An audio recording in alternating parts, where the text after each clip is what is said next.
Assalamualaikum teman-teman. Baiklah, di sini saya akan menjelaskan tentang neraca pembayaran. 1. Pengertian neraca pembayaran.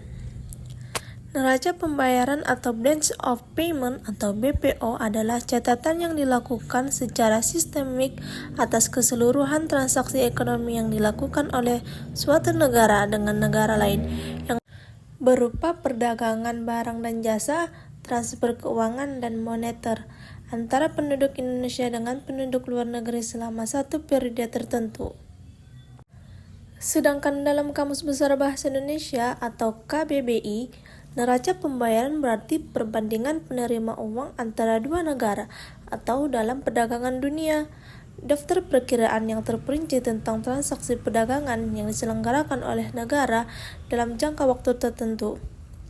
Secara sederhana, neraca pembayaran merupakan suatu catatan sistematis dalam transaksi ekonomi atau perdagangan internasional yang dilakukan dalam jangka waktu satu periode.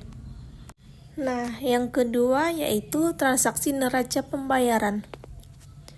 Di Indonesia, transaksi neraca pembayaran dikelompokkan menjadi 3, yaitu transaksi berjalan, transaksi modal, dan transaksi finansial.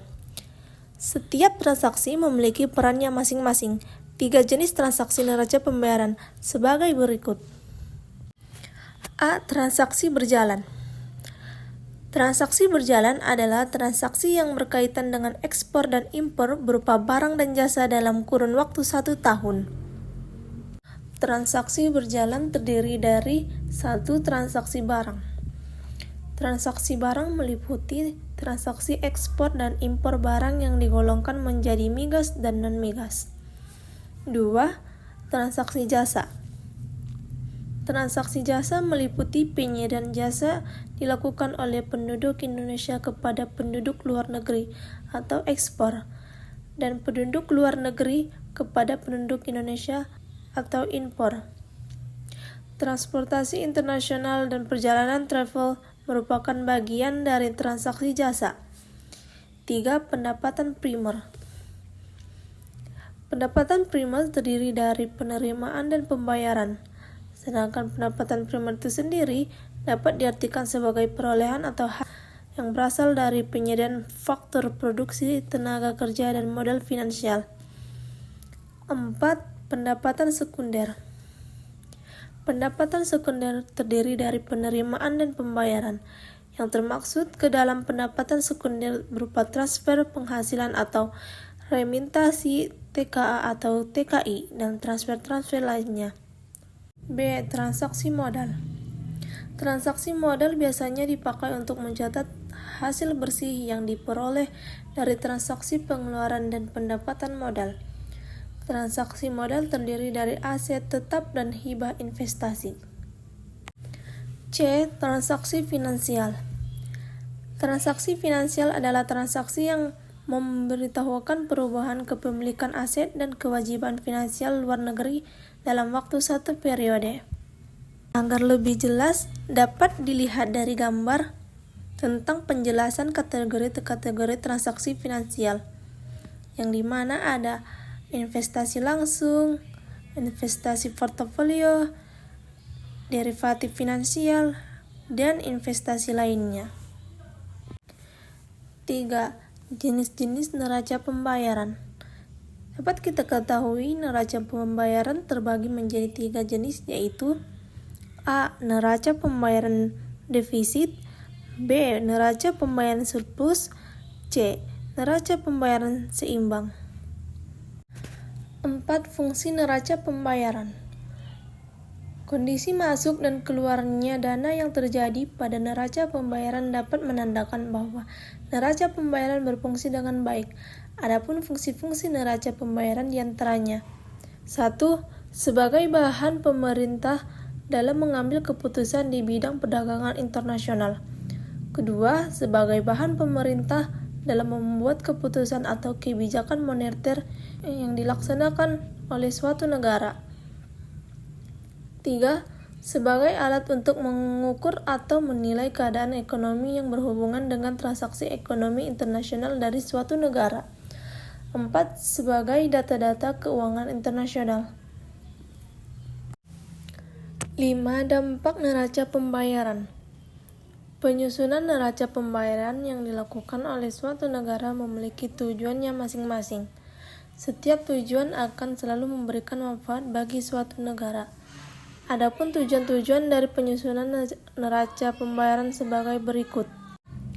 A. Untuk mengetahui keadaan perekonomian dalam hubungan internasional suatu negara. B. Untuk mengetahui sumber daya yang ada di setiap negara. C. Untuk mengetahui besarnya anggaran devisa yang diperlakukan dalam transaksi ekonomi internasional. D. Untuk mengetahui langkah-langkah yang harus diambil dalam bidang transaksi ekonomi. E. Untuk mengetahui permasalahan ekonomi dalam negeri yang ada pada suatu negara. 6. Komponen-komponen neraca pembayaran. Adapun komponen-komponen yang ada di dalam neraca pembayaran dibagi menjadi 5 kelompok neraca, yaitu A. Neraca perdagangan, B. Neraca lalu lintas modal, C. Neraca lalu lintas moneter, D. Neraca hasil modal, E. Neraca jasa. B. Arus modal asing. 1. Pengertian arus modal asing. Modal asing mengacu pada investasi modal oleh pemerintah asing, lembaga, individu swasta, organisasi internasional di suatu negara. Modal asing mencakup bantuan asing, pinjaman komersial, dan investasi asing. Mencakup hibah asing, pinjaman lunak, dan lain-lain. Arus modal asing adalah pergerakan modal yang terjadi antara negara-negara, baik secara langsung maupun tidak langsung. Modal asing dapat berupa mata uang asing, mesin asing, dan pengetahuan teknik asing. Berikut ini adalah beberapa keuntungan mengembangkan modal asing di suatu negara. A. Integrasi. B. Teknologi. C. Penetrasi produk atau modal asing. D. Pemanfaatan kapasitas produktif. E. Pembagian risiko. F. Persaingan pasar yang dilindungi. Tanpa adanya persaingan tidak akan dapat tumbuh karena adanya pembatasan. G. Pertumbuhan ekonomi. 2. Faktor-faktor yang mempengaruhi arus modal internasional.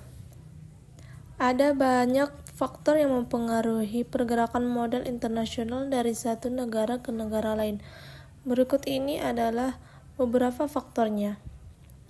A. Suku bunga. B. Keuntungan. C. Biaya produksi. D. Kebijakan pemerintah. E. Faktor politik. F.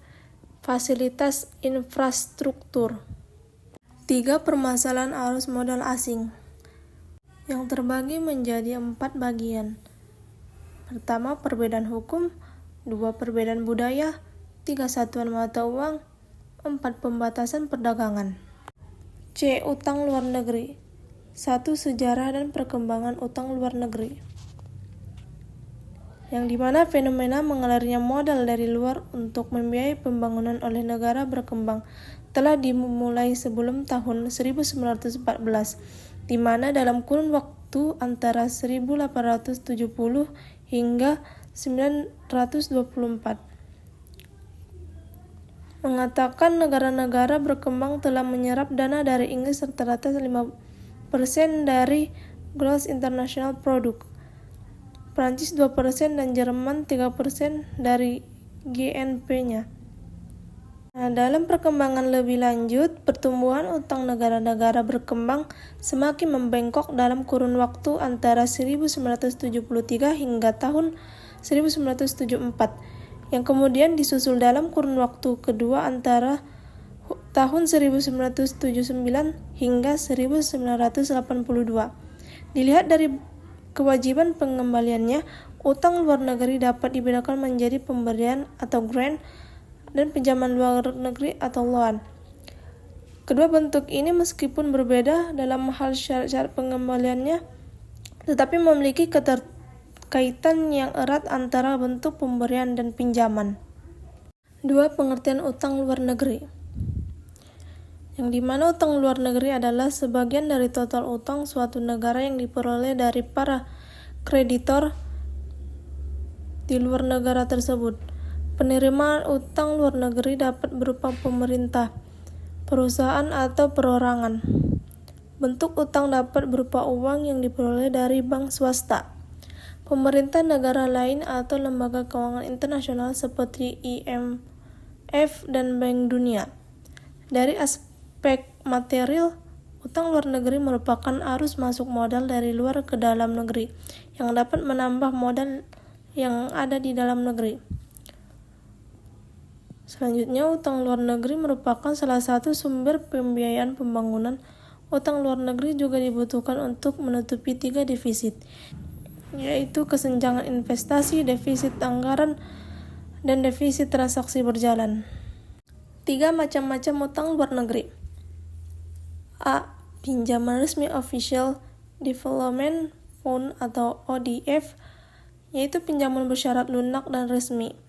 B. Kredit ekspor. Kredit ekspor adalah kredit untuk membiayai kegiatan investasi dari modal kerja yang diberikan dalam bentuk rupiah atau valuta asing kepada eksportir atau negara pemasok. C. Pinjaman swasta. Pinjaman swasta yaitu pinjaman yang berasal dari lembaga swasta dan bank-bank atas dasar pertimbangan yang bersifat komersial yang ditunjukkan untuk pembangunan negara-negara berkembang. 4. Dampak utang luar negeri. 1. Sisi efektivitas secara internal, utang luar negeri menghambat tumbuhnya kemandirian ekonomi negara, serta pemicu terjadinya kontraksi belanja sosial, merosotnya kesejahteraan rakyat, dan melebarnya kesenjangan. 2. Secara eksternal, utang luar negeri menjadi pemicu meningkatnya ketergantungan negara pada modal asing dan pada pembuatan utang luar negeri secara berkesinambungan. 3. Sisi kelembagaan. Lembaga-lembaga keuangan multilateral diyakini telah bekerja sebagai kepanjangan tangan negara-negara dunia, pertama pemegang saham utama mereka, untuk mengintervensi negara-negara penerima pinjaman. 4. Sisi ideologi. Utang luar negeri diyakini telah dipakai oleh negara-negara pemberi pinjaman, terutama Amerika, sebagai sarana untuk menyebarluaskan kapitalisme neoliberal ke seluruh penjuru dunia. 5. Sisi implikasi sosial dan politik. Utang luar negeri sebagai sarana yang sengaja dikembangkan oleh negara-negara pemberi pinjaman untuk mengintervensi negara-negara penerima pinjaman.